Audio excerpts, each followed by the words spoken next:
Hi, it's Will here, and today we're going to be talking about the psychology of The Babadook. You can't get rid of the Babadook.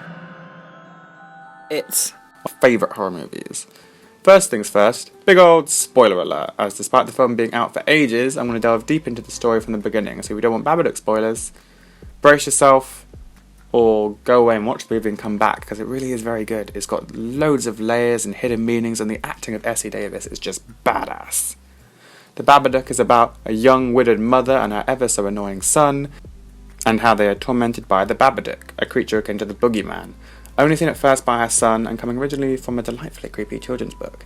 In the end it becomes a battle of wits, as the creature attempts to take over the mother and kill her son. While the story at first glance is simple, just another basic creature feature, it's so much more than that. It's raw and visceral and works as a really good metaphor for mental illness, grief and depression. Grief is often defined as an intense but generally fleeting states of intense sorrow and sadness. It can have a rather symbiotic relationship with depression.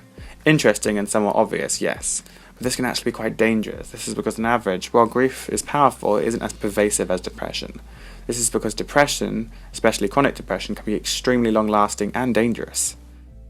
The DSM, a chronicle for diagnosing mental illness, defines chronic depression as having a significant effect on the quality of life, a lack of energy, enthusiasm, and is generally pretty long-lasting. This is significant for the movie as it can be seen as a metaphor in many ways for depression and grief. So let's get to the theories.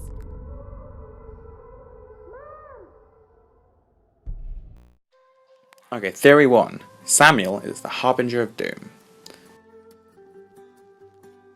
The ongoing basic theory behind this movie is that the Babadook is a metaphor for depression. However, this might not entirely be the case. Theory 1 posits that the son is in fact the physical embodiment of depression, meaning that he died in the car accident alongside his father, which is fairly likely considering the fatality rate of severe car crashes and how fragile children are. He is instead a manifestation of Amelia's grief and sorrow, and would explain why she appears to both resent her son and yet cling to them, like those who may cling to grief as a form of comfort. If you look at the difference between the two characters, there's two distinct themes within them. Amelia, the mother, is liked and accepted by others, quietly pushing her emotions down, whereas her son Samuel is the opposite, open with his emotions, confident with what he is doing, but extremely disliked and rejected by even family members such as his aunt and cousin. This is where my theory comes from. This is why I believe the son himself does not truly exist, but is in fact a manifestation of Amelia's grief, contrary to the opposing beliefs that suggest that the Babadook itself is a manifestation of grief and depression. Amelia suffered a tragic car accident 7 years prior to the film, which was violent enough to kill the husband, but not the birthing infant. However, if you accept that Samuel did indeed die, what he represents psychologically to Amelia is clear. He is the grief and ostracization she suffers from society due to her loss, and how society wishes to push her aside. In every instance where Samuel is introduced to other characters, he is disliked and rejected, eventually pushing Amelia herself to breaking point, similar to how people respond to long-term grief. If, for instance, you look at any conversation had between Amelia and her sister, it is made clear that this version of Amelia never discusses her emotions and recalls even the mention of her husband. She is therefore accepted. However, due to her son and his presence, her sister can't bear to visit the house or let her daughter near her.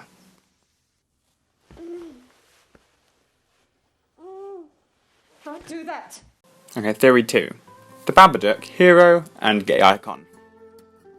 This is where the Babadook comes in. He is the metaphor for the struggle within her to overcome her grief and re-enter society. This is especially poignant as the Babadook is never truly seen in his own form, but instead as an apparition of her husband, an entity controlling her, or even a creature in the shadows, as if the monster is more her own mind struggling to overcome these different hurdles. But is however seen quite a lot by her son, as he represents the depression and grief, and these emotions fighting to maintain his hold over her. This therefore creates a much more somber tone to the movie's ending. In the climax of the movie, Amelia attempts to rid herself of her son, her grief. But grief as a feeling is known to be enticing, and it eventually wins her over, as shown by her son caressing her face and breaking her out of this trance. But what follows is not a healthy glow, but a violent illness, showing her how the mental illness is perpetuating itself inside of her. This is further shown when she confronts the Babadook and screams at it to leave her son alone, after which it retreats and gives in, truly showing how it was just a manifestation of her mind that she could easily control. It does not leave altogether, however. It goes into her basement, the area that she donned herself as the place she keeps all of her emotional detritus and stuff she got from her husband that upsets her.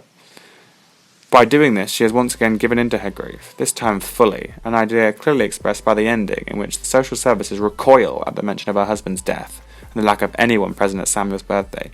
Just her and her grief, isolated from society, left to wither away out of sight. Now, why, you say, would she be fighting against this grief all of a sudden now, after such a long period of time?